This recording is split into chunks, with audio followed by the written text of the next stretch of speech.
এবং সবচেয়ে বড় কথা হলো আমাদের সম্মানিত কৃষকরা আছেন, আমাদের সাংবাদিকবৃন্দ আছেন, আমাদের সবাই খাবার উৎপাদনে আমাদের কৃষি বিভাগ ফরিদপুরের এবং একদল দক্ষ উপজেলা কৃষি কর্মকর্তা তাদের নেতৃত্বে উপজেলা কৃষি বিভাগ যেভাবে ফরিদপুরে কৃষিতে স্বয়ংসম্পূর্ণ না অতিরিক্ত ফসল উৎপাদনে যেভাবে মনোযোগ দিয়েছে, আমরা বাংলাদেশে ফরিদপুরকে একটি মডেল কৃষি জেলা হিসাবে পরিণত করতে সক্ষম হব। সবার ঐকান্তিক প্রচেষ্টা এবং বিশেষ করে আমাদের সম্মানিত কৃষক ভাইয়েরা তারা যারা অক্লান্ত পরিশ্রম করে বাংলাদেশটাকে সেই করোনার কাল থেকে আজ পর্যন্ত যে খাবার সরবরাহ করতেন, যার কারণে বাংলাদেশ এখনো মাথা উঁচু করে দাঁড়াতে পারছে, সেই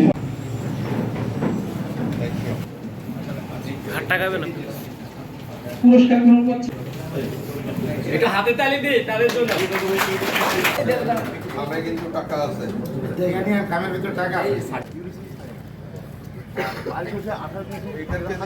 আমাদের প্রায় 3000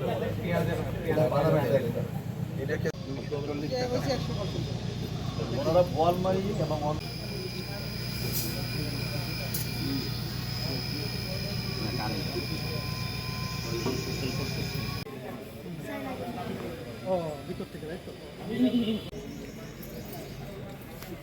কিন্তু এটা একটু আইনা, এটা তো তখন করা হয়েছিল, এটা পরবর্তীতে আবার